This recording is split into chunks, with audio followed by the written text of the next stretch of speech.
ಜೈ ಹಿಂದ್. ಶಿವಮೊಗ್ಗ, ಭದ್ರಾವತಿ, ದಾವಣಗೆರೆ ಹಾಲು ಉತ್ಪಾದಕರ ನಿಗಮ ನಿಯಮಿತದಲ್ಲಿ 194 ಬೇರೆ ಬೇರೆ ಹುದ್ದೆಗಳಿಗೆ ಅರ್ಜಿಯನ್ನು ಕರೆದಿದ್ದಾರೆ. ಯಾರಿಗೆಲ್ಲ ಈ ಹುದ್ದೆಗಳಿಗೆ ಅಪ್ಲೈ ಮಾಡಬೇಕು, ಯಾರಿಗೆಲ್ಲ ಇಂಟ್ರೆಸ್ಟ್ ಇದೆ, ಬೇಗ ಬೇಗ ಅಪ್ಲೈ ಮಾಡ್ಕೊಳ್ಳಿ. ಮೊನ್ನೆಯಷ್ಟೇ ಅಪ್ಲಿಕೇಶನ್ ಸ್ಟಾರ್ಟ್ ಆಗಿದೆ. ಈಗ ಡೀಟೇಲ್ಸ್ ಬರ್ತಾ ಇದೆ ನೋಡಿ. ವಿಡಿಯೋ ಸ್ಟಾರ್ಟ್ ಮಾಡೋಕೆ ಮೊದಲು ಕೆಳಗಡೆ ಹೈಪ್ ಬಟನ್ ಕಾಣ್ತಾ ಇದೆ, ಹೈಪ್ ಮಾಡಿ. ನೀವು ಹೈಪ್ ಮಾಡೋದ್ರಿಂದ ಈ ವಿಡಿಯೋ ಎಲ್ಲ ಮಕ್ಕಳಿಗೂ ರೀಚ್ ಆಗುತ್ತೆ. ಮತ್ತೆ ಯಾರೆಲ್ಲ ಚಾನಲ್ನ ಫಸ್ಟ್ ಟೈಮ್ ವಿಸಿಟ್ ಮಾಡ್ತಾ ಇದ್ದೀರಾ ಅವರು ಚಾನಲ್ನ ಸಬ್ಸ್ಕ್ರೈಬ್ ಮಾಡ್ಕೊಂಡು ಬೆಲ್ ಐಕನ್ನ ಕ್ಲಿಕ್ ಮಾಡಿ. ನಿಮಗೆ ಟೈಮ್ ಟು ಟೈಮ್ ಒಳ್ಳೊಳ್ಳೆ ಅಪ್ಡೇಟ್ಗಳನ್ನ ಕೊಡ್ತಾ ಇರ್ತೀನಿ. ಬನ್ನಿ ಈಗ ವಿಡಿಯೋನ ಸ್ಟಾರ್ಟ್ ಮಾಡೋಣ. ಶಿವಮೊಗ್ಗ, ದಾವಣಗೆರೆ, ಚಿತ್ರದುರ್ಗ ಜಿಲ್ಲೆ ಹಾಲು ಒಕ್ಕೂಟದಲ್ಲಿ ಬಿಟ್ಟಿರುವಂಥ ವೇಕೆನ್ಸಿ ಇದಾಗಿದೆ. ಜೂನ್ 12ನೇ ತಾರೀಕು ಬಿಟ್ಟಿರುವಂಥ ನೋಟಿಫಿಕೇಶನ್ ಇದು. ಬೇರೆ ಬೇರೆ ಹುದ್ದೆಗಳಿಗೆ 194 ವೇಕೆನ್ಸಿಗಳನ್ನ ಬಿಟ್ಟಿದ್ದಾರೆ. ಇವಾಗ ನೋಡ್ತಾ ಹೋಗೋಣ. ಫಸ್ಟ್ ಒನ್ನು ಸಹಾಯಕ ವ್ಯವಸ್ಥಾಪಕರು, 17 ವೇಕೆನ್ಸಿ ಬಿಟ್ಟಿದ್ದಾರೆ. ಸ್ಯಾಲ್ರಿ 83,700ರಿಂದ 1,55,200 ರೂಪಾಯಿವರೆಗೆ ಇರುತ್ತೆ. ವೇಕೆನ್ಸಿನ ಕೆಟಗರಿ ವೈಸ್ ಡಿವೈಡ್ ಮಾಡಿದ್ದಾರೆ.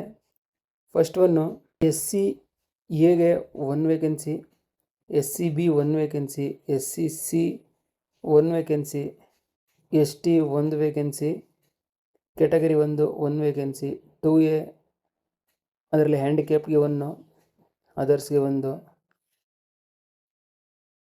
2B 1 ವೇಕೆನ್ಸಿ, 3Aಗೆ ಮತ್ತು 3Bಗೆ ಯಾವುದೇ ವೇಕೆನ್ಸಿ ಇಲ್ಲ.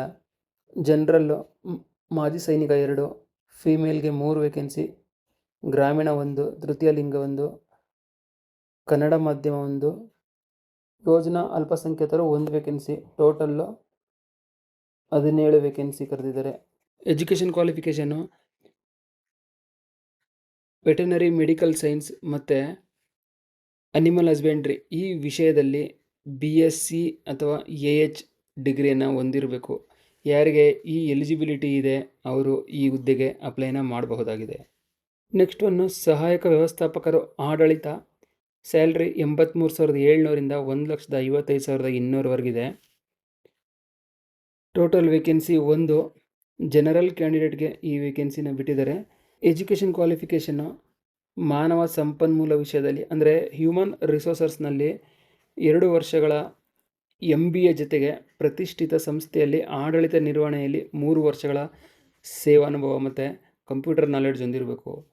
ಹ್ಯೂಮನ್ ರಿಸೋರ್ಸ್ದು 2 ವರ್ಷದ್ದು MBA ಡಿಗ್ರಿ ಜೊತೆಗೆ ಅಡ್ಮಿನಿಸ್ಟ್ರೇಟಿವ್ ಮ್ಯಾನೇಜ್ಮೆಂಟ್ನಲ್ಲಿ 3 ವರ್ಷ ಎಕ್ಸ್ಪೀರಿಯೆನ್ಸ್ ಮತ್ತು ಕಂಪ್ಯೂಟರ್ ನಾಲೆಡ್ಜ್ ಇರೋರು ಈ ಹುದ್ದೆಗೆ ಅಪ್ಲೈ ಮಾಡಬಹುದಾಗಿದೆ. ನೆಕ್ಸ್ಟ್ ಒನ್ನು ಸಹಾಯಕ ವ್ಯವಸ್ಥಾಪಕರು F&F ಅಂತ ಇದೆ. ಸ್ಯಾಲ್ರಿ 83,700ರಿಂದ 1,55,200ವರೆಗೆ ಇದೆ. ಟೋಟಲ್ ವೇಕೆನ್ಸಿ 3 ಇದೆ. 2A ಅವರಿಗೆ ಗ್ರಾಮೀಣ ಅಭ್ಯರ್ಥಿಗಳಿಗೆ 1 ವೇಕೆನ್ಸಿ, 3B ಅವರಿಗೆ ಫೀಮೇಲ್ ಇದು 1 ವೇಕೆನ್ಸಿ ಮತ್ತು ಜನರಲ್ ಗ್ರಾಮೀಣ 1 ವೇಕೆನ್ಸಿ ಇದೆ. Total 3 vacancy. ಎಜುಕೇಷನ್ ಕ್ವಾಲಿಫಿಕೇಷನ್ನು ಕೃಷಿ ವಿಜ್ಞಾನ ವಿಷಯದಲ್ಲಿ BSc ಪದವಿನ ಹೊಂದಿರಬೇಕು. ಕೃಷಿ ವಿಜ್ಞಾನ ವಿಷಯದಲ್ಲಿ BSc. ಯಾರಿಗೆಲ್ಲ ಕೃಷಿ ವಿಜ್ಞಾನ ವಿಷಯದಲ್ಲಿ BSc ಆಗಿದೆ ಅವರು ಸಹಾಯಕ ವ್ಯವಸ್ಥಾಪಕರು ಈ ಹುದ್ದೆಗೆ ಅಪ್ಲೈನ ಮಾಡಬಹುದಾಗಿದೆ. Next one MIS system officer, ವೇತನ 69,250ರಿಂದ 1,34,200, 1 ವೇಕೆನ್ಸಿ ಇದೆ. ಇದು ಕೂಡ ಜನರಲ್ ಅವರಿಗೆ, ಗ್ರಾಮೀಣ ಅಭ್ಯರ್ಥಿಗೆ 1 ವೇಕೆನ್ಸಿ ಇದೆ. Education qualification BE computer science ಆಗಿರಬೇಕು ಅಥವಾ ಇನ್ಫಾರ್ಮೇಷನ್ ಸೈನ್ಸ್ ಇಂಜಿನಿಯರಿಂಗ್ ಆಗಿದ್ದರೆ ಈ ಹುದ್ದೆಗಳಿಗೆ ಅಪ್ಲೈನ ಮಾಡಬಹುದಾಗಿದೆ. ನೆಕ್ಸ್ಟ್ ಒನ್ನು ಮಾರುಕಟ್ಟೆ ಅಧಿಕಾರಿ, ಮಾರ್ಕೆಟ್ ಆಫೀಸರ್ ಅಂತ ಹೇಳ್ತೀವಿ. ಸ್ಯಾಲ್ರಿ 69,250ರಿಂದ 1,34,200, 2 ವೇಕೆನ್ಸಿ ಇದೆ. 2A ಅಲ್ಲಿ ಗ್ರಾಮೀಣ ಅಭ್ಯರ್ಥಿಗಳಿಗೆ 1 ವೇಕೆನ್ಸಿ, ಜನರಲಲ್ಲಿ 1 ವೇಕೆನ್ಸಿ ಇದೆ.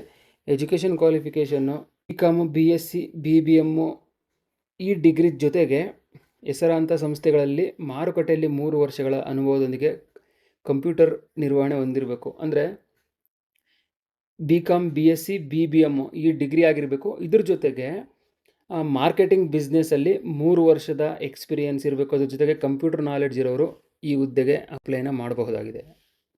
ನೆಕ್ಸ್ಟ್ ಒನ್ನು ತಾಂತ್ರಿಕ ಅಧಿಕಾರಿ ಅಭಿಯಂತರ ಅಂದರೆ ಟೆಕ್ನಿಕಲ್ ಆಫೀಸರ್ ಇಂಜಿನಿಯರ್ ಅಂತ 1 ವೇಕೆನ್ಸಿ ಇದೆ. ಸ್ಯಾಲ್ರಿ 69,250ರಿಂದ 1,34,200, ಒಟ್ಟು ವೇಕೆನ್ಸಿ 2 ಇದೆ. ಅದರಲ್ಲಿ ತಾಂತ್ರಿಕ ಅಧಿಕಾರಿ ಅಭಿಯಂತರ ಮೆಕ್ಯಾನಿಕಲ್ ಇಂಜಿನಿಯರಿಂಗ್ ಆಗಿರೋರಿಗೆ 1 ವೇಕೆನ್ಸಿ ಇದೆ. ಇದು ಜನರಲ್ ತೃತೀಯ ಲಿಂಗ 1 ವೇಕೆನ್ಸಿ ಬಿಟ್ಟಿದ್ದಾರೆ. ಎಜುಕೇಷನ್ ಕ್ವಾಲಿಫಿಕೇಷನ್ನು ಬಿಯಲ್ಲಿ ಮೆಕ್ಯಾನಿಕಲ್ ಆಗಿರಬೇಕು. ಅವರು ಈ ತಾಂತ್ರಿಕ ಅಧಿಕಾರಿ, ಅಭಿಯಂತರ ಅಂದರೆ ಟೆಕ್ನಿಕಲ್ ಆಫೀಸರ್, ಮೆಕ್ಯಾನಿಕಲ್ ಹುದ್ದೆಗಳಿಗೆ ಅಪ್ಲೈನ ಮಾಡಬಹುದಾಗಿದೆ. ಬಿಯಲ್ಲಿ ಎಲೆಕ್ಟ್ರಿಕಲ್ ಮತ್ತು ಎಲೆಕ್ಟ್ರಾನಿಕ್ಸ್ ಆಗಿರೋರಿಗೆ ಟೆಕ್ನಿಕಲ್ ಆಫೀಸರ್, ಇಂಜಿನಿಯರ್, ಎಲೆಕ್ಟ್ರಿಕಲ್ ಮತ್ತು ಎಲೆಕ್ಟ್ರಾನಿಕ್ಸ್ ಈ ಹುದ್ದೆಗಳಿಗೆ ಅಪ್ಲೈನ ಮಾಡಬಹುದು. ಒಂದು ವೇಕೆನ್ಸಿನ ಬಿಟ್ಟಿದ್ದಾರೆ. ಇದು ಜನರಲ್ಲು, ಕನ್ನಡ ಮಾಧ್ಯಮ ಅಭ್ಯರ್ಥಿಗಳಿಗೆ ಈ ವೇಕೆನ್ಸಿನ ಬಿಟ್ಟಿದ್ದಾರೆ. ನೆಕ್ಸ್ಟ್ ಒನ್ನು ತಾಂತ್ರಿಕ ಅಧಿಕಾರಿ ಗುಣನಿಯಂತ್ರಣ, technical officer, quality control. Salary 69,250ರಿಂದ 1,34,200, 2 ವೇಕೆನ್ಸಿ ಇದೆ. ಅದರಲ್ಲಿ ಒಂದು ವೇಕೆನ್ಸಿ ತಾಂತ್ರಿಕ ಅಧಿಕಾರಿ ಗುಣನಿಯಂತ್ರಣ ಕೆಮಿಸ್ಟ್ರಿ ಅಂತ ಇದೆ. ಇದು ಸಾಮಾನ್ಯ ಮಹಿಳೆಯವರಿಗೆ ಒಂದು ವೇಕೆನ್ಸಿ ಇದೆ. ಎಜುಕೇಷನ್ ಕ್ವಾಲಿಫಿಕೇಷನ್ನು MSc ಕೆಮಿಸ್ಟ್ರಿಯಲ್ಲಿ ಪೋಸ್ಟ್ ಗ್ರ್ಯಾಜುಯೇಷನ್ ಆಗಿರಬೇಕು. ಅದ್ರ ಜೊತೆಗೆ ಕಂಪ್ಯೂಟರ್ ನಾಲೆಡ್ಜ್ ಇರಬೇಕು. ನೆಕ್ಸ್ಟು ತಾಂತ್ರಿಕ ಅಧಿಕಾರಿ ಗುಣನಿಯಂತ್ರಣ ಮೈಕ್ರೋಬಯಾಲಜಿ, ಇದು ಒಂದು ವೇಕೆನ್ಸಿ. 2 ಇಯರ್ಗೆ ಒಂದು ವೇಕೆನ್ಸಿ ಇದೆ. ಎಜುಕೇಷನ್ ಕ್ವಾಲಿಫಿಕೇಷನ್ನು ಸೇಮ್ MScಯಲ್ಲಿ ಮೈಕ್ರೋಬಯಾಲಜಿಯಲ್ಲಿ ಪೋಸ್ಟ್ ಗ್ರ್ಯಾಜುಯೇಷನ್ ಜೊತೆಗೆ ಕಂಪ್ಯೂಟರ್ ನಾಲೆಡ್ಜ್ ಆಗಿರೋರು ಈ ಹುದ್ದೆಗೆ ಅಪ್ಲೈನ ಮಾಡಬಹುದಾಗಿದೆ. ನೆಕ್ಸ್ಟ್ ಒನ್ನು ತಾಂತ್ರಿಕ ಅಧಿಕಾರಿ technical officer DT dairy technology ಅಂತ. ಸ್ಯಾಲ್ರಿ 69,250ರಿಂದ 1,34,200, ಟೋಟಲ್ 14 ವೇಕೆನ್ಸಿ ಇದೆ. ಒಂದೊಂದೇ ಕ್ಯಾಟಗರಿ ಹೇಳ್ತಾ ಹೋದರೆ ವಿಡಿಯೋ ತುಂಬ ಲೆಂತ್ ಆಗುತ್ತೆ. ನೋಡ್ಕೊಳ್ಳಿ ಯಾವ್ಯಾವ ಕ್ಯಾಟಗರಿಗೆ ಎಷ್ಟೆಷ್ಟು ವೇಕೆನ್ಸಿ ಇದೆ ಅಂತ. ಟೋಟಲ್ಲು 14 ವೇಕೆನ್ಸಿ ಇದೆ ಡೈರಿ ಟೆಕ್ನಿಕಲ್ ಹುದ್ದೆಗಳಿಗೆ. ಇದಕ್ಕೆ ಎಜುಕೇಷನ್ ಕ್ವಾಲಿಫಿಕೇಷನ್ನು ಡೈರಿ ಟೆಕ್ನಾಲಜಿಯಲ್ಲಿ BTech ಆಗಿರಬೇಕು. ಅದ್ರ ಜೊತೆಗೆ ಕಂಪ್ಯೂಟರ್ ನಾಲೆಡ್ಜ್ ಇರಬೇಕು. ಈ ಎಲಿಜಿಬಿಲಿಟಿ ಇರೋರು ಟೆಕ್ನಿಕಲ್ ಆಫೀಸರ್ ಡೈರಿ ಟೆಕ್ನಾಲಜಿಗೆ ಅಪ್ಲೈನ ಮಾಡಬಹುದಾಗಿದೆ. Next one chemist grade 1, 2 vacancy ಇದೆ. ಸ್ಯಾಲ್ರಿ 54,175ರಿಂದ 99,400, ಟೋಟಲ್ಲು 4 ವೇಕೆನ್ಸಿ ಇದೆ. ಅದರಲ್ಲಿ 2 ವೇಕೆನ್ಸಿ ಗ್ರೇಡ್ 1 ಕೆಮಿಸ್ಟ್ರಿಗಿದೆ. ಅದರಲ್ಲಿ ನೋಡಿ, ಇಲ್ಲಿ ಒಂದು ವೇಕೆನ್ಸಿ ಇಲ್ಲಿದೆ ಪರಿಶಿಷ್ಟ ಜಾತಿ ಮತ್ತು ಜನರಲ್ ಅವ್ರಿಗೆ ಒಂದು ವೇಕೆನ್ಸಿ ಇದೆ. ಎಜುಕೇಷನ್ ಕ್ವಾಲಿಫಿಕೇಷನ್ನು ಕೆಮಿಸ್ಟ್ರಿ ವಿಷಯದಲ್ಲಿ BSc ಆಗಿರಬೇಕು. ಅದರ ಜೊತೆಗೆ ಕಂಪ್ಯೂಟರ್ ನಾಲೆಡ್ಜ್ ಇರಬೇಕು. ಮತ್ತು ಡೈರಿ ಆಹಾರ ಸಂಸ್ಕರಣಾ ಘಟಕಗಳಲ್ಲಿ 2 ವರ್ಷದ ಅನುಭವ ಹೊಂದಿರಬೇಕು. ಈ ಎಲಿಜಿಬಿಲಿಟಿ ಇರೋರು ಈ ಹುದ್ದೆಗೆ ಅಪ್ಲೈನ ಮಾಡಬಹುದಾಗಿದೆ. Next one chemist grade 1 microbiology, ಅದು ಕೆಮಿಸ್ಟ್ರಿ ಆಯಿತು, ಇದು ಮೈಕ್ರೋಬಯಾಲಜಿ. ಇದಕ್ಕೆ 2 ವೇಕೆನ್ಸಿ ಇದೆ. ಟೋಟಲ್ಲು ಇಲ್ಲೆರಡು 4 ವೇಕೆನ್ಸಿ ಆಯಿತು. ಇದರಲ್ಲಿ ಜನರಲ್ ಅವ್ರಿಗೆ ಮಹಿಳೆ 1, ಗ್ರಾಮೀಣ 1, total 2 vacancy. Education qualification microbiology ಸಬ್ಜೆಕ್ಟಲ್ಲಿ BSc ಆಗಿರಬೇಕು. ಅದರ ಜೊತೆಗೆ ಆಹಾರ ಸಂಸ್ಕರಣಾ ಡೇರಿ ಇಲ್ಲಿ 2 ವರ್ಷದ ಎಕ್ಸ್ಪೀರಿಯೆನ್ಸ್ ಇರಬೇಕು, ಕಂಪ್ಯೂಟರ್ ನಾಲೆಡ್ಜ್ ಇರಬೇಕು. ಈ ಎಲಿಜಿಬಿಲಿಟಿ ಇರೋರು ಈ ಹುದ್ದೆಗೆ ಅಪ್ಲೈನ ಮಾಡಬಹುದಾಗಿದೆ. ನೆಕ್ಸ್ಟ್ ಒನ್ನು ವಿಸ್ತೀರ್ಣಾಧಿಕಾರಿ ಅಂದರೆ ಎಕ್ಸ್ಟೆನ್ಷನ್ ಆಫೀಸರ್ ಅಂತ.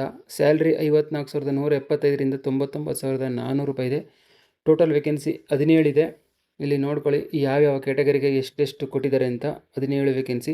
Education qualification BA, BCom, BSc, BBM ಯಾವುದೇ ಡಿಗ್ರಿ ಆಗಿದ್ದರೆ ಮತ್ತು ಅದರ ಜೊತೆಗೆ ಬೇಸಿಕ್ ಕಂಪ್ಯೂಟರ್ ನಾಲೆಡ್ಜ್ ಇದ್ದರೆ ಈ ಹುದ್ದೆಗೆ ಅಪ್ಲೈನ ಮಾಡಬಹುದಾಗಿದೆ. ನೆಕ್ಸ್ಟ್ ಒನ್ನು ಆಡಳಿತ ಸಹಾಯಕ ದರ್ಜೆ 2 ಅಂದರೆ ಆ್ಯಡಮ್ ಅಸಿಸ್ಟೆಂಟ್ ಗ್ರೇಡ್ 2 ಅಂತ.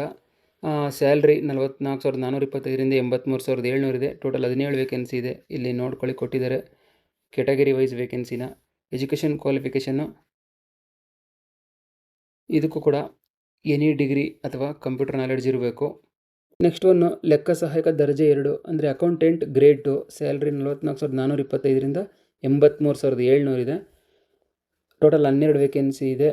ನೋಡ್ಕೊಳ್ಳಿ ಕ್ಯಾಟಗರಿ ವೈಸ್ ಇಲ್ಲಿ ಕೊಟ್ಟಿದ್ದಾರೆ. ಎಜುಕೇಷನ್ ಕ್ವಾಲಿಫಿಕೇಷನ್ನು BCom ಕಂಪ್ಲೀಟ್ ಆಗಿರಬೇಕು. ಅದ್ರ ಜೊತೆಗೆ ಟ್ಯಾಲಿ ಸರ್ಟಿಫಿಕೇಟ್ ಇರಬೇಕು ಅಥವಾ ಕಂಪ್ಯೂಟರ್ ನಾಲೆಡ್ಜ್ ಹೊಂದಿರಬೇಕು. ಈ ಎಜುಕೇಷನ್ ಕ್ವಾಲಿಫಿಕೇಷನ್ ಇರೋರು ಅಕೌಂಟೆಂಟ್ಗೆ ಅಪ್ಲೈ ಮಾಡಬಹುದಾಗಿದೆ. ನೆಕ್ಸ್ಟ್ ಒನ್ನು ಮಾರುಕಟ್ಟೆ ಸಹಾಯಕ ದರ್ಜೆ 2 ಅಂದರೆ ಮಾರ್ಕೆಟಿಂಗ್ ಅಸಿಸ್ಟೆಂಟ್ ಗ್ರೇಡ್ 2. ಸ್ಯಾಲ್ರಿ 44,425ರಿಂದ 83,700. ಟೋಟಲ್ ವೇಕೆನ್ಸಿ 10 ಇದೆ. ಇಲ್ಲಿ ಕ್ಯಾಟಗರಿ ವೈಸ್ ಕೊಟ್ಟಿದ್ದಾರೆ ನೋಡ್ಕೊಳ್ಳಿ. Education qualification BBM, BSc, BCom ಅದರ ಜೊತೆಗೆ ಕಂಪ್ಯೂಟರ್ ನಾಲೆಡ್ಜ್ ಆಗಿರೋರು ಈ ಮಾರುಕಟ್ಟೆ ಸಹಾಯಕ ದರ್ಜೆ 2 ಹುದ್ದೆಗೆ ಅಪ್ಲೈ ಮಾಡಬಹುದಾಗಿದೆ. ಕೆಮಿಸ್ಟ್ ಗ್ರೇಡ್ 2 ಸ್ಯಾಲ್ರಿ 44,425ರಿಂದ 83,700 ಇದೆ. Total vacancy 28. ಅದರಲ್ಲಿ ಕೆಮಿಸ್ಟ್ ಗ್ರೇಡ್ 2ಗೆ 20 ವೇಕೆನ್ಸಿ ಇದೆ. ಇಲ್ಲಿ ಕ್ಯಾಟಗರಿ ವೈಸ್ ಕೊಟ್ಟಿದ್ದಾರೆ, ನೋಡ್ಕೊಳ್ಳಿ. ಎಜುಕೇಷನ್ ಕ್ವಾಲಿಫಿಕೇಷನ್ನು BScಯಲ್ಲಿ ಕೆಮಿಸ್ಟ್ರಿ ಒಂದು ಸಬ್ಜೆಕ್ಟ್ ಆಗಿರಬೇಕು, ಅದರ ಜೊತೆಗೆ ಕಂಪ್ಯೂಟರ್ ನಾಲೆಡ್ಜ್ ಇರಬೇಕು. BScಯಲ್ಲಿ ಒಂದು ಸಬ್ಜೆಕ್ಟಲ್ಲಿ ಕೆಮಿಸ್ಟ್ರಿನ ನೀವು ಪಾಸ್ ಮಾಡಿದರೆ ಈ ಹುದ್ದೆಗೆ ಅಪ್ಲೈನ ಮಾಡಬಹುದಾಗಿದೆ. Next one chemist grade 2 microbiology 8 vacancy ಇದೆ. ಇಲ್ಲಿ ವೇಕೆನ್ಸಿ ಕೊಟ್ಟಿದ್ದಾರೆ. ಎಜುಕೇಷನ್ ಕ್ವಾಲಿಫಿಕೇಷನ್ನು BScಯಲ್ಲಿ ಒಂದು ಸಬ್ಜೆಕ್ಟು ಮೈಕ್ರೋಬಯಾಲಜಿ ಆಗಿರಬೇಕು, ಜೊತೆಗೆ ಕಂಪ್ಯೂಟರ್ ನಾಲೆಡ್ಜ್ ಇರಬೇಕು. Next one junior system operator, salary 44,425ರಿಂದ 83,700, ಟೋಟಲ್ 13 ವೇಕೆನ್ಸಿ ಇದೆ. ಇಲ್ಲಿ ನೋಡಿ ಕ್ಯಾಟಗರಿ ಕೊಟ್ಟಿದ್ದಾರೆ, ಕ್ಯಾಟಗರಿ ವೈಸ್ ವೇಕೆನ್ಸಿ ನೋಡ್ಕೊಳ್ಳಿ. ನೆಕ್ಸ್ಟ್ ಎಜುಕೇಷನ್ ಕ್ವಾಲಿಫಿಕೇಷನ್ನು ಡಿಗ್ರಿ ಆಗಿರಬೇಕು, ಅದರ ಜೊತೆಗೆ ಕಂಪ್ಯೂಟರ್ ಅಪ್ಲಿಕೇಶನ್ ಕೋರ್ಸಲ್ಲಿ 1 ವರ್ಷದ ಡಿಪ್ಲೊಮಾ ಆಗಿರಬೇಕು ಮತ್ತು 3 ವರ್ಷದ ಅನುಭವ ಹೊಂದಿರಬೇಕು. ಈ ಎಜುಕೇಷನ್ ಕ್ವಾಲಿಫಿಕೇಷನ್ ಇರೋರು ಈ ಹುದ್ದೆಗೆ ಅಪ್ಲೈನ ಮಾಡಬಹುದಾಗಿದೆ. ನೆಕ್ಸ್ಟ್ ಒನ್ ಶೀಘ್ರ ಲಿಪಿಗಾರರು ಗ್ರೇಡ್ 2 ಅಂದರೆ ಸ್ಟೆನೋಗ್ರಾಫರ್ ಗ್ರೇಡ್ 2, ಸ್ಯಾಲ್ರಿ 44,425ರಿಂದ 83,700, 1 ವೇಕೆನ್ಸಿ ಇದೆ. ಇಲ್ಲಿ ಪರಿಶಿಷ್ಟ ಜಾತಿ ಪ್ರವರ್ಗ B ಇವ್ರಿಗೆ 1 ವೇಕೆನ್ಸಿ ಇದೆ. ಎಜುಕೇಷನ್ ಕ್ವಾಲಿಫಿಕೇಷನ್ನು ಎನಿ ಡಿಗ್ರಿ ಅಂತ ಕೊಟ್ಟಿದ್ದಾರೆ, ಅದರ ಜೊತೆಗೆ ಇಂಗ್ಲೀಷ್ ಮತ್ತು ಕನ್ನಡದಲ್ಲಿ ಶಾರ್ಟ್ ಹ್ಯಾಂಡ್ ಕೋರ್ಸ್ ಆಗಿರಬೇಕು ಅಂತ ಹೇಳ್ತಾ ಇದ್ದಾರೆ. ಯಾರಿಗೆಲ್ಲ ಈ ಕ್ವಾಲಿಫಿಕೇಷನ್ ಇದೆ ಅವರು ಈ ಹುದ್ದೆಗೆ ಅಪ್ಲೈನ ಮಾಡಬಹುದು. ನೆಕ್ಸ್ಟ್ ಒನ್ನು ಕಿರಿಯ ತಾಂತ್ರಿಕರು ಅಂದರೆ ಜೂನಿಯರ್ ಟೆಕ್ನಿಷಿಯನ್ ಅಂತ, ಸ್ಯಾಲ್ರಿ 34,100ರಿಂದ 67,600, ಟೋಟಲ್ 50 ವೇಕೆನ್ಸಿ ಇದೆ. ಅದರಲ್ಲಿ ಜೂನಿಯರ್ ಟೆಕ್ನಿಷಿಯನ್ ಎಲೆಕ್ಟ್ರಿಕಲ್ಗೆ 22 ವೇಕೆನ್ಸಿ ಇದೆ. ಇಲ್ಲಿ ಕ್ಯಾಟಗರಿ ವೈಸ್ ವೇಕೆನ್ಸಿ ಕೊಟ್ಟಿದ್ದಾರೆ, ನೋಡ್ಕೊಳ್ಳಿ. ಎಜುಕೇಷನ್ ಕ್ವಾಲಿಫಿಕೇಷನ್ನು 10th ಆಗಿರಬೇಕು, ಅದರ ಜೊತೆಗೆ directorate general of employment and training ಇವರ ಕಡೆಯಿಂದ ಎಲೆಕ್ಟ್ರಿಕಲ್ ಟ್ರೇಡ್ನಲ್ಲಿ ಪಾಸ್ ಆಗಿರಬೇಕು. ಕಡ್ಡಾಯವಾಗಿ ನ್ಯಾಷನಲ್ ಟ್ರೇಡ್ ಸರ್ಟಿಫಿಕೇಟ್ ಅಂದರೆ NTC ಸರ್ಟಿಫಿಕೇಟ್ ಇರಬೇಕು, ಅಥವಾ ಪ್ರಾವಿಷನಲ್ ನ್ಯಾಷನಲ್ ಟ್ರೇಡ್ ಸರ್ಟಿಫಿಕೇಟ್ ಅಥವಾ national council for vocational training NCVT certificate ಪಡೆದಿರಬೇಕು. ಇದಿಷ್ಟರಲ್ಲಿ ಯಾವ ಕ್ವಾಲಿಫಿಕೇಷನ್ ಇದೆ ನೋಡ್ಕೊಳ್ಳಿ, ಆ ಕ್ವಾಲಿಫಿಕೇಷನ್ ಪ್ರಕಾರ ಈ ಹುದ್ದೆಗೆ ಅಪ್ಲೈನ ಮಾಡಬಹುದಾಗಿದೆ. ನೆಕ್ಸ್ಟು ಜೂನಿಯರ್ ಟೆಕ್ನಿಷಿಯನ್ ರೆಫ್ರಿಜರೇಷನ್ನು, ಇದು ಕೂಡ 10 ವೇಕೆನ್ಸಿ ಇದೆ. ಕ್ಯಾಟಗರಿ ವೈಸ್ ಇಲ್ಲಿ ವೇಕೆನ್ಸಿ ಇದೆ, ನೋಡ್ಕೊಳ್ಳಿ. ಎಜುಕೇಷನ್ ಕ್ವಾಲಿಫಿಕೇಷನ್ನು 10th ಪಾಸ್ ಆಗಿರಬೇಕು, ಅದ್ರ ಜೊತೆಗೆ ಎಂಪ್ಲಾಯ್ಮೆಂಟ್ ಆ್ಯಂಡ್ ಟ್ರೈನಿಂಗ್ ಇವರ ಕಡೆಯಿಂದ ರೆಫ್ರಿಜರೇಷನ್ MRAC ಟ್ರೇಡ್ನಲ್ಲಿ ತೇರ್ಗಡೆ ಹೊಂದಿರಬೇಕು. ಕಡ್ಡಾಯವಾಗಿ national trade certificate NTC certificate ಕಡ್ಡಾಯವಾಗಿರಬೇಕು, ಅಥವಾ ಪ್ರಾವಿಷನಲ್ ನ್ಯಾಷನಲ್ ಟ್ರೇಡ್ ಸರ್ಟಿಫಿಕೇಟ್ ಇರಬೇಕು, ಅಥವಾ national council for vocational training NCVT certificate ಪಡೆದಿರಬೇಕು. ಇದು 3ರಲ್ಲಿ ಒಂದು ನಿಮ್ಮ ಹತ್ರ ಇದ್ದರೆ ಈ ಹುದ್ದೆಗೆ ಅಪ್ಲೈ ಮಾಡಬಹುದಾಗಿದೆ. ಒಂದು NCVT ಇರಬೇಕು, ಅದಿಲ್ಲ ಅಂದರೆ NTC ಇರಬೇಕು, ಅದಿಲ್ಲ ಅಂದರೆ ಎಂಪ್ಲಾಯ್ಮೆಂಟ್ ಆ್ಯಂಡ್ ಟ್ರೈನಿಂಗ್ ರೆಫ್ರಿಜರೇಷನ್ ಟ್ರೇಡಿಂಗ್ನಲ್ಲಿ ತೇರ್ಗಡೆ ಹೊಂದಿರಬೇಕು. ಇದು 3ರಲ್ಲೊಂದಿದ್ದರೆ ನೀವು ಈ ಹುದ್ದೆಗೆ ಅಪ್ಲೈನ ಮಾಡಬಹುದಾಗಿದೆ. ನೆಕ್ಸ್ಟ್ ಒಂದು ಜೂನಿಯರ್ ಟೆಕ್ನಿಷಿಯನ್ ಬಾಯ್ಲರ್ ಅಟೆಂಡೆಂಟು, ಇದಕ್ಕೆ 12 ವೇಕೆನ್ಸಿ ಇದೆ. ಇಲ್ಲಿ ವೇಕೆನ್ಸಿ ನೋಡ್ಕೊಳ್ಳಿ. ಎಜುಕೇಷನ್ ಕ್ವಾಲಿಫಿಕೇಷನ್ನು 10th ಪಾಸ್ ಆಗಿರಬೇಕು, ಅದರ ಜೊತೆಗೆ ಬಾಯ್ಲರ್ ಮತ್ತು ಕಾರ್ಖಾನೆ ಇವರಿಂದ ಬಾಯ್ಲರ್ ಅಟೆಂಡೆಂಟ್ ಗ್ರೇಡ್ 2 ಪ್ರಮಾಣ ಪತ್ರ ಇರಬೇಕು, ಸರ್ಟಿಫಿಕೇಟ್ ಇರಬೇಕು, ಅಥವಾ 10th ಪಾಸ್ ಆಗಿರಬೇಕು, ಅದರ ಜೊತೆಗೆ ಬಾಯ್ಲರ್ ಅಟೆಂಡೆಂಟ್ ಟ್ರೇಡ್ನಲ್ಲಿ ಪ್ರಾವಿಷನಲ್ ನ್ಯಾಷನಲ್ ಶಿಶಿಕ್ಷು ಪ್ರಮಾಣ ಪತ್ರ ಹೊಂದಿರಬೇಕು. ಯಾರಿಗೆ ಈ ಕ್ವಾಲಿಫಿಕೇಷನ್ ಇದೆ ಅವರು ಈ ಹುದ್ದೆಗೆ ಅಪ್ಲೈನ ಮಾಡಬಹುದಾಗಿದೆ. Next one junior technician fitter 4 vacancy ಇದೆ. ವೇಕೆನ್ಸಿ ನೋಡ್ಕೊಳ್ಳಿ. ಎಜುಕೇಷನ್ ಕ್ವಾಲಿಫಿಕೇಷನು SSLC ಜೊತೆಗೆ directorate general of employment training ಇವರಿಂದ ಫಿಟ್ಟರ್ ಟ್ರೇಡ್ನಲ್ಲಿ ಪಾಸ್ ಆಗಿರಬೇಕು. ಕಡ್ಡಾಯವಾಗಿ NTC ಅಥವಾ ಪ್ರಾವಿಷನಲ್ ನ್ಯಾಷನಲ್ ಟ್ರೇಡ್ ಸರ್ಟಿಫಿಕೇಟ್ ಅಥವಾ national counselling for vocational training NCVT certificate, ಇದು 3ರಲ್ಲಿ ಒಂದು ಇರಬೇಕು. ನೆಕ್ಸ್ಟು ಕಿರಿಯ ತಾಂತ್ರಿಕರು ವೆಲ್ಡರು 2 ವೇಕೆನ್ಸಿ ನೋಡ್ಕೊಳ್ಳಿ. ಇಲ್ಲಿ ಕ್ವಾಲಿಫಿಕೇಷನು SSLC ಜೊತೆಗೆ directorate general of employment and training ಇವ್ರ ಕಡೆಯಿಂದ ವೆಲ್ಡರ್ ಟ್ರೇಡ್ನಲ್ಲಿ ಪಾಸ್ ಆಗಿರಬೇಕು. ಕಡ್ಡಾಯವಾಗಿ NTC ಸರ್ಟಿಫಿಕೇಟ್ ಇರಬೇಕು, ಅಥವಾ ಪ್ರಾವಿಷನಲ್ ನ್ಯಾಷನಲ್ ಟ್ರೇಡ್ ಸರ್ಟಿಫಿಕೇಟ್ ಇರಬೇಕು, ಅಥವಾ national council for vocational training NCVT certificate, ಇದು 3ರಲ್ಲೊಂದು ಇರಬೇಕಾಗುತ್ತೆ. ಮೇಲೆ ವೇಕೆನ್ಸಿ ಲಿಸ್ಟಲ್ಲಿ ಈ ರೀತಿ ಕೋಡ್ಗಳನ್ನ ಕೊಟ್ಟಿದ್ದಾರೆ. ಅದು ನಿಮಗೆ ಗೊತ್ತಾಗಲಿಲ್ಲ ಅಂದರೆ ಇಲ್ಲಿ ಅದರದ್ದು ಫುಲ್ ಫಾರ್ಮ್ ಕೊಟ್ಟಿದ್ದಾರೆ ನೋಡಿ. ಎ ಅಂತಂದರೆ ಪರಿಶಿಷ್ಟ ಜಾತಿ ಪ್ರವರ್ಗ ಎ ಅಂತ ಇಲ್ಲಿ ಪ್ರತಿಯೊಂದರದ್ದು ಕೊಟ್ಟಿದ್ದಾರೆ. ಕೆಲವೊಬ್ಬರಿಗೆ ಇ ಅಂದ್ರೇನು, ಮಾ ಅಂದ್ರೇನು, ಮಾ ಸೈ ಅಂದ್ರೇನು, ಗ್ರ ಅಂದ್ರೇನು, ಕಾಮ ಅಂದ್ರೇನು ಗೊತ್ತಾಗಲ್ಲ. ಸೊ ಅದ್ರದ್ದು ಫುಲ್ ಡೀಟೇಲ್ಸ್ ಇಲ್ಲಿ ಕೊಟ್ಟಿದ್ದಾರೆ. ನಿಮಗೆ ಅರ್ಥ ಆಗಲಿ ಅಂತ ಇದನ್ನು ಹೇಳ್ತಾ ಇದ್ದೀನಿ. ಯಾರೆಲ್ಲ ಮಹಿಳೆ, ಗ್ರಾಮೀಣ, ಕನ್ನಡ ಮಾಧ್ಯಮ, ಯೋಧರು, ನಿರಾಶ್ರಿತ, ಮಾಜಿ ಸೈನಿಕ, ತೃತೀಯ ಲಿಂಗ ಈ ವೇಕೆನ್ಸಿಗಳಿಗೆ ಅಪ್ಲೈ ಮಾಡ್ತೀರಾ, ಅವರು ಈ ವೇಕೆನ್ಸಿಗೆ ತಕ್ಕಂತೆ ಸರ್ಟಿಫಿಕೇಟ್ನ ಕೊಡಲಿಲ್ಲ ಅಂದರೆ ಅವ್ರನ್ನ ರಿಜೆಕ್ಟ್ ಮಾಡಿ ಆ ವೇಕೆನ್ಸಿನ ಬೇರೆಯವ್ರಿಗೆ ಕೊಡ್ತಾರೆ ಅಂತ ಇಲ್ಲಿ ಹೇಳ್ತಾ ಇದ್ದಾರೆ. ನಿಮಗೆ ಹೆಚ್ಚಿನ ಮಾಹಿತಿ ಬೇಕಂದರೆ www.shimul.coop ಫುಲ್ ಇನ್ಫಾರ್ಮೇಷನ್ ಇರುತ್ತೆ, ಇದರಲ್ಲಿ ನೋಡ್ಬೋದು. ಮತ್ತು ಈ ವೇಕೆನ್ಸಿಗಳು ಆನ್ಲೈನ್ ಮೂಲಕ ಅಪ್ಲೈ ಮಾಡಬೇಕಾಗಿರುತ್ತೆ. ಮುಂದೆ ಹೋಗ್ತಾ ಹೇಳ್ತೀನಿ ಯಾವ ಥರ ಅಪ್ಲೈ ಮಾಡಬೇಕಂತ. ಅಭ್ಯರ್ಥಿಗಳು ಭಾರತೀಯ ನಾಗರಿಕರಾಗಿರಬೇಕು ಮತ್ತು ಒಂದು ಹುದ್ದೆಗೆ ಒಂದೇ ಅಪ್ಲಿಕೇಶನ್ ಆಗಿರಬೇಕು. ಎರಡಕ್ಕಿಂತ ಜಾಸ್ತಿ ಹಾಕಿದ್ರೆ ಏನು ಅದಕ್ಕೆ ವ್ಯಾಲಿಡ್ ಇರೋದಿಲ್ಲ. ಫಸ್ಟು ಯಾವುದಕ್ಕೆ ಅಪ್ಲೈ ಮಾಡ್ತೀರಾ ಅದನ್ನು ಅವರು ಅಕ್ಸೆಪ್ಟ್ ಮಾಡ್ಕೋತಾರೆ. ನೆಕ್ಸ್ಟು ಅಪ್ಲಿಕೇಶನ್ ಫೀಸು ಪರಿಶಿಷ್ಟ ಜಾತಿ ಪ್ರವರ್ಗ ಎ, ಪ್ರವರ್ಗ ಬಿ, ಪ್ರವರ್ಗ ಸಿ, ST ಪ್ರವರ್ಗ ಎ ಹಾಗೂ ಅಂಗವಿಕಲ ಅಭ್ಯರ್ಥಿಗಳಿಗೆ 500 ರೂಪಾಯಿ ಇರುತ್ತೆ. ಅದು ಬಿಟ್ಟು ಬಾಕಿ ಉಳಿದವರಿಗೆ 1000 ರೂಪಾಯಿ ಅಪ್ಲಿಕೇಶನ್ ಫೀಸ್ ಇರುತ್ತೆ. ಅಪ್ಲಿಕೇಶನ್ ಫೀಸ್ನ debit card, credit card online ಮೂಲಕ ಅಪ್ಲೈ ಮಾಡಬೇಕಾಗುತ್ತೆ. ಶುಲ್ಕವನ್ನು ಪಾವತಿಪಡಿಸಲು ನಿಗದಿಪಡಿಸುವ ಕೊನೆಯ ದಿನಾಂಕ ಅಂದರೆ 14/7/26 ಈ ಡೇಟ್ ಒಳಗಡೆ ನೀವು ಅಪ್ಲಿಕೇಶನ್ ಫೀಸ್ನ ಕಟ್ಟಬೇಕಾಗುತ್ತೆ. DD, ಚೆಕ್, ಪೋಸ್ಟಲ್ ಆರ್ಡರು, ಮನಿ ಆರ್ಡರು ಇವುಗಳ ಮೂಲಕ ತಗೊಳ್ಳಲ್ಲ ಅಪ್ಲಿಕೇಶನ್ ಫೀಸ್ನ. ಯಾವ ಥರ ಅಪ್ಲೈ ಮಾಡಬೇಕು ಅಂದ್ಬಿಟ್ಟು ನಾನು ಇವಾಗ ಹೇಳ್ತೀನಿ.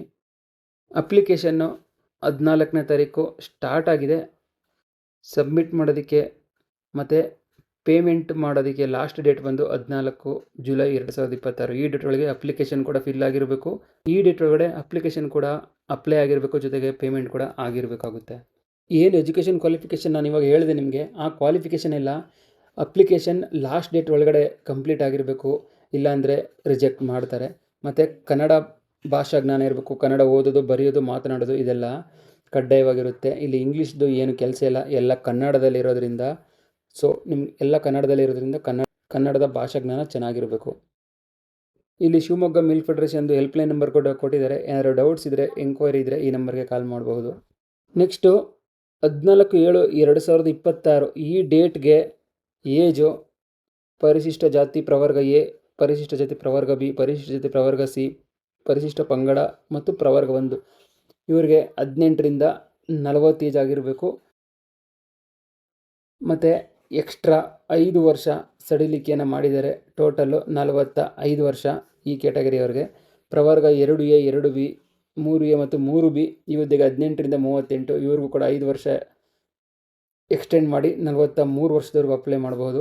ಜನರಲ್ ಅವ್ರಿಗೆ 18ರಿಂದ 35 ಇದೆ, ಪ್ಲಸ್ 5 ಇಯರ್ಸ್, ಟೋಟಲ್ 40 ಏಜು ನೆನ್ಪಿಟ್ಕೊಳ್ಳಿ. ನೆಕ್ಸ್ಟು ಸೆಲೆಕ್ಷನ್ ಪ್ರೊಸೆಸ್ ಬಗ್ಗೆ ಮಾತಾಡೋದಾದರೆ 200 ಮಾರ್ಕ್ಸ್ಗೆ ರಿಟರ್ನ್ ಎಕ್ಸಾಮ್ ಇರುತ್ತೆ. ಅದರಲ್ಲಿ ಕನ್ನಡ 50 ಮಾರ್ಕ್ಸ್ ಇರುತ್ತೆ, English 25 marks, general knowledge 25 marks, ಸಹಕಾರ ವಿಷಯಗಳಿಗೆ 50 ಮಾರ್ಕ್ಸು, ಭಾರತದ ಸಂವಿಧಾನ 25 ಮಾರ್ಕ್ಸು, ಒಕ್ಕೂಟದ ಕಾರ್ಯಚಟುವಟಿಕೆಗಳು ಮತ್ತು ವಸ್ತುನಿಷ್ಠೆಗೆ 25 ಮಾರ್ಕ್ಸ್ ಇರುತ್ತೆ. ಟೋಟಲ್ಲು 200 ಮಾರ್ಕ್ಸ್ಗೆ ಎಕ್ಸಾಮ್ನ ಕಂಡಕ್ಟ್ ಮಾಡ್ತಾರೆ. ರಿಟರ್ನ್ ಎಕ್ಸಾಮಲ್ಲಿ ಪಾಸ್ ಆದ ನಂತರ ಇಂಟರ್ವ್ಯೂ ಕೂಡ ಇರುತ್ತೆ. ಒಂದು ವೇಕೆನ್ಸಿಗೆ 5 ಕ್ಯಾಂಡಿಡೇಟ್ಗಳಂತೆ ಇಂಟರ್ವ್ಯೂಗೆ ಕರೀತಾರೆ. 15 ಮಾರ್ಕ್ಸ್ಗೆ ಇಂಟರ್ವ್ಯೂ ಇರುತ್ತೆ. ಯಾರು ರಿಟರ್ನಲ್ಲಿ 85% ತೆಗೆದಿರ್ತಾರೆ, 85 ಮಾರ್ಕ್ಸ್ನ ಆ ಕ್ಯಾಂಡಿಡೇಟ್ಗಳಿಗೆ 85 ಮತ್ತು 85ಗಿಂತ ಜಾಸ್ತಿ ಮಾರ್ಕ್ಸ್ನ ತೆಗೆದಿರ್ತಾರೆ ಆ ಕ್ಯಾಂಡಿಡೇಟ್ಗಳನ್ನ ಇಂಟರ್ವ್ಯೂಗೆ ಕರೀತಾರೆ. ಎಕ್ಸಾಮ್ಗೆ ಅಡ್ಮಿಟ್ ಕಾರ್ಡು, ಡೇಟು, ಟೈಮಿಂಗು ಇದನ್ನೆಲ್ಲ ನಿಮ್ಮ ರಿಜಿಸ್ಟರ್ ಮೊಬೈಲ್ ನಂಬರ್ಗೆ ಮೆಸೇಜ್ ಅಥವಾ ಇಮೇಲಲ್ಲಿ ಅಥವಾ ಶಿಮೂಲ್ ವೆಬ್ಸೈಟಲ್ಲಿ ಇನ್ಫಾರ್ಮೇಷನ್ನ ಕೊಡ್ತಾರೆ. ಇಂಟರ್ವ್ಯೂ ಟೈಮಲ್ಲಿ ಇಲ್ಲಿ ಕೊಟ್ಟಿರುವಂಥ ಡಾಕ್ಯುಮೆಂಟ್ಸ್ನ ತೊಗೊಂಡೋಗ್ಬೇಕಾಗುತ್ತೆ. ಅದರಲ್ಲಿ ಎಲ್ಲ ಸೆಮಿಸ್ಟ್ರದ್ದು ಮಾರ್ಕ್ಸ್ ಕಾರ್ಡ್ಗಳು, ಪ್ರಮಾಣ ಪತ್ರಗಳು ತೊಗೊಂಡೋಗಿ, ಡೇಟ್ ಆಫ್ ಬರ್ತ್ ಪ್ರೂಫ್ಗೆ SSLC ಮಾರ್ಕ್ಸ್ ಕಾರ್ಡು ತೊಗೊಂಡೋಗ್ಬೇಕಾಗುತ್ತೆ.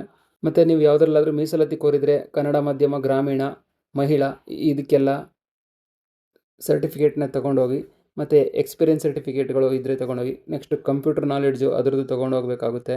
ಇದರ ಜೊತೆಗೆ ಆಧಾರ್ ಕಾರ್ಡು, ಪ್ಯಾನ್ ಕಾರ್ಡು, 3ರಿಂದ 4 passport size photos, domicile certificate, Kannada ಮಾಧ್ಯಮ, ಗ್ರಾಮೀಣ, ಮಾಜಿ ಸೈನಿಕ ಇದ್ದರೆ ಮಾಜಿ ಸೈನಿಕ, ಅಂಗವಿಕಲ ಈ ಥರ ಯಾವುದೇ ನೀವು ಕ್ಯಾಟಗರಿಗೆ ಬರ್ತೀರಾ ಅದಕ್ಕೆ ಸಂಬಂಧಪಟ್ಟ ಸರ್ಟಿಫಿಕೇಟ್ಗಳನ್ನ ತೊಗೊಂಡೋಗ್ಬೇಕಾಗುತ್ತೆ. ಆನ್ಲೈನ್ ಮೂಲಕ ಹೇಗೆ ಅಪ್ಲೈ ಮಾಡೋದು ಅಂತ ನೋಡೋಣ. ಸ್ಟೇಜ್ 1ನಲ್ಲಿ www.shaimul.coop ಇದನ್ನು ಓಪನ್ ಮಾಡಿ, ಅದಾದಮೇಲೆ ಶಿಮೂಲ್ ರಿಕ್ರೂಟ್ಮೆಂಟ್ 2026 ಎಂದು ಬರುತ್ತೆ. ಮತ್ತು ಅದರಲ್ಲಿ ಏನೇನು ಕೊಟ್ಟಿದ್ದಾರೆ ಟರ್ಮ್ಸ್ ಆ್ಯಂಡ್ ಕಂಡೀಷನ್ಸು ಅದನ್ನೆಲ್ಲ ನೋಡ್ತಾ ಏನೇನು ಕೇಳಿದರೆ ಅದನ್ನೆಲ್ಲ ಫಿಲ್ ಮಾಡ್ತಾ ಹೋಗಿ. ನೆಕ್ಸ್ಟ್ ಓಪನ್ ಅಪ್ಲಿಕೇಶನ್ ಅಂತ ಇರುತ್ತೆ, ಆ ಅಪ್ಲಿಕೇಶನ್ನ ಓಪನ್ ಮಾಡಿ ಸ್ಟೇಜ್ 2ಅಲ್ಲಿ ಅಪ್ಲೈ ಬಟನ್ನ ಪ್ರೆಸ್ ಮಾಡಿ ಮತ್ತು ಅಪ್ಲಿಕೇಶನ್ನ ಫಿಲ್ ಮಾಡಿ ಏನೇನು ಡೀಟೇಲ್ಸ್ ಕೊಟ್ಟಿದ್ದಾರೆ ಅದನ್ನೆಲ್ಲ ಫಿಲ್ ಮಾಡಿ 2 ಸಲ ಚೆಕ್ ಮಾಡಿಕೊಂಡು ಪ್ರಿವ್ಯೂ ಬಟನ್ನ ಪ್ರೆಸ್ ಮಾಡಿ. ನೆಕ್ಸ್ಟ್ ಸ್ಟೇಜ್ 3ಯಲ್ಲಿ ಎಡಿಟ್ ಆಪ್ಷನ್ ಇರುತ್ತೆ. ಮತ್ತು ನಿಮಗೇನಾದರೂ ಎಡಿಟ್ ಮಾಡಬೇಕಂದ್ರೆ ಎಡಿಟ್ ಮಾಡಿಕೊಂಡು ಕನ್ಫರ್ಮ್ ಮಾಡಿಕೊಂಡು ಸೈನು ಮತ್ತು ಪಾಸ್ಪೋರ್ಟ್ ಸೈಜ್ ಫೋಟೋನ ಸ್ಕ್ಯಾನ್ ಮಾಡಬೇಕಾಗುತ್ತೆ. ನೀವು ಫೋಟೋ ವೈಟ್ ಬ್ಯಾಕ್ಗ್ರೌಂಡಲ್ಲೇ ಇರಬೇಕಾಗುತ್ತೆ ಗೈಸ್, ಬೇರೆ ಕಲರ್ ಇದ್ದರೆ ರಿಜೆಕ್ಟ್ ಮಾಡ್ತಾರೆ. ಹಾಗಾಗಿ ವೈಟ್ ಬ್ಯಾಕ್ಗ್ರೌಂಡ್ ಇರೋ ಫೋಟೋನ ತೆಗೆಸ್ಕೊಳ್ಳಿ. ಫೋಟೋ ಅಪ್ಲೋಡ್ ಆದಮೇಲೆ ನೆಕ್ಸ್ಟ್ ಬಟನ್ನ ಪ್ರೆಸ್ ಮಾಡಿ. ಮತ್ತು ನೀವು ಕೊಟ್ಟಿರುವಂಥ ಇಮೇಲ್ಗೆ ಅವರು ಒಂದು ರಿಜಿಸ್ಟ್ರೇಷನ್ ID ಮತ್ತು ಪಾಸ್ವರ್ಡನ್ನ ಕಳಿಸ್ತಾರೆ. ಅದನ್ನು ನೀವು ಎಡಿಟ್ ಅಪ್ಲಿಕೇಶನ್ ಬಟನ್ನ ಪ್ರೆಸ್ ಮಾಡಿದ್ಮೇಲೆ ರಿಜಿಸ್ಟ್ರೇಷನ್ ID ಮತ್ತು ಪಾಸ್ವರ್ಡನ್ನ ಬಳಸ್ಕೊಂಡು ಅಪ್ಲೋಡ್ ಮಾಡಬೇಕು. ಅದಾದಮೇಲೆ ರಿಜಿಸ್ಟ್ರೇಷನ್ ID ಪಾಸ್ವರ್ಡನ್ನ ನೀವು ಚೇಂಜ್ ಮಾಡಿಕೊಂಡು ಓನಾಗಿ ಕ್ರಿಯೇಟ್ ಮಾಡಬೇಕಾಗುತ್ತೆ. ನೆಕ್ಸ್ಟ್ ಸ್ಟೇಜ್ 4ಅಲ್ಲಿ ಪಾಸ್ಪೋರ್ಟ್ ಸೈಜ್ ಫೋಟೋನ ಬ್ರೌಸ್ ಬಟನ್ನ ಪ್ರೆಸ್ ಮಾಡಿಬಿಟ್ಟು ಸೈನ್ ಜೊತೆಗೆ ಫೋಟೋ ಎರಡನ್ನೂ ಒಂದೇ ಸಲ ಸಬ್ಮಿಟ್ ಕೊಡಿ. ಅದಾದಮೇಲೆ ನೆಕ್ಸ್ಟ್ ಬಟನ್ನ ಪ್ರೆಸ್ ಮಾಡಿ. ಫೋಟೋ ಸೈಜು 100 KB ಇರಬೇಕು, ಅದಕ್ಕಿಂತ ಜಾಸ್ತಿ ಇರಬಾರ್ದು. ಸಿಗ್ನೇಚರ್ದು 50 KBಯಲ್ಲಿ ಇರಬೇಕು. ಇಲ್ಲಿ ಕೊಟ್ಟಿದ್ದಾರೆ ನೋಡಿ, ಈ ಥರ ಫೋಟೋನ ಅಪ್ಲೋಡ್ ಮಾಡಿ ಅದರ ಕೆಳಗಡೆ ಒಂದು ಬಾಕ್ಸ್ ಇರುತ್ತೆ, ಅಲ್ಲಿ ಸಿಗ್ನೇಚರ್ನ ಮಾಡಬೇಕಾಗುತ್ತೆ. ನೆಕ್ಸ್ಟು ಸ್ಟೇಜ್ 5ಅಲ್ಲಿ education, caste, handicapped, Kannada medium, ex service men, ಯೋಜನೆ ನಿರಾಶ್ರಿತ ಗ್ರಾಮೀಣ ಯಾವುದಕ್ಕೆ ನಿಮಗೆ ಅಪ್ಲೈ ಮಾಡಬೇಕು ಆ ಸರ್ಟಿಫಿಕೇಟ್ಗಳನ್ನ ಇದರಲ್ಲಿ ಅಪ್ಲೋಡ್ ಮಾಡಿ. ನೆಕ್ಸ್ಟು ಪೇಮೆಂಟ್ ಆಪ್ಷನ್ ಬರುತ್ತೆ. ಪೇ ಆನ್ಲೈನ್ ಬಟನ್ನ ಪ್ರೆಸ್ ಮಾಡಿ. ಅಲ್ಲೇ ನಿಮಗೆ ಈ ಪೇಮೆಂಟ್ ಮೂಲಕ ಅಮೌಂಟನ್ನ ಅವರು ಯಾವ ಬ್ಯಾಂಕಿಗೆ ಕೇಳ್ತಾರೆ ಅಲ್ಲೇ ನೀವು ಪೇಮೆಂಟ್ನ ಮಾಡಬಹುದಾಗಿದೆ. 14/7/2026 ಈ ಡೇಟ್ ಆದಮೇಲೆ ಪೇಮೆಂಟ್ಗೆ ಅವಕಾಶ ಇರೋದಿಲ್ಲ. DD, postal order, money order ಇದು ಯಾವುದಕ್ಕೂ ಅವಕಾಶ ಇರೋದಿಲ್ಲ. ನೆಕ್ಸ್ಟು ಪ್ರಿಂಟ್ ಅಪ್ಲಿಕೇಶನ್ ಅಂತ ಕೊಡಿ. ಅಪ್ಲಿಕೇಶನ್ ಪ್ರಿವ್ಯೂ ಬರುತ್ತೆ, ಅದಾದಮೇಲೆ ಡೌನ್ಲೋಡ್ ಮಾಡ್ಕೊಳ್ಳಿ. ನೋಡಿದ್ರಲ್ಲ ಗೈಸ್, ಇದಿಷ್ಟು ಇವತ್ತಿನ ಶಿಮೂಲ್ ಶಿವಮೊಗ್ಗ, ಭದ್ರಾವತಿ, ದಾವಣಗೆರೆ ಮಿಲ್ಕ್ ಫೆಡರೇಷನಲ್ಲಿ ಈ 194 ಹುದ್ದೆಗಳ ಒಂದು ಇನ್ಫಾರ್ಮೇಷನ್ ಆಗಿತ್ತು. ವಿಡಿಯೋ ಇಷ್ಟ ಆಗಿದ್ರೆ ವಿಡಿಯೋನ ಲೈಕ್ ಮಾಡಿ, ಯಾರು ಡೌಟ್ಸ್ ಇದ್ರೆ ಕಮೆಂಟ್ ಮಾಡಿ, ರಿಪ್ಲೈ ಮಾಡ್ತೀನಿ. ಮತ್ತು ಈ ವಿಡಿಯೋನ ಎಲ್ಲರಿಗೂ ಶೇರ್ ಮಾಡಿ. ಇದೇ ಥರ ಹೊಸ ಅಪ್ಡೇಟ್ ನನಗೆ ನೆಕ್ಸ್ಟ್ ವಿಡಿಯೋದಲ್ಲಿ ಸಿಗ್ತೀನಿ. ಎಲ್ಲರಿಗೂ ಟೇಕ್ ಕೇರ್. ಜೈ ಹಿಂದ್.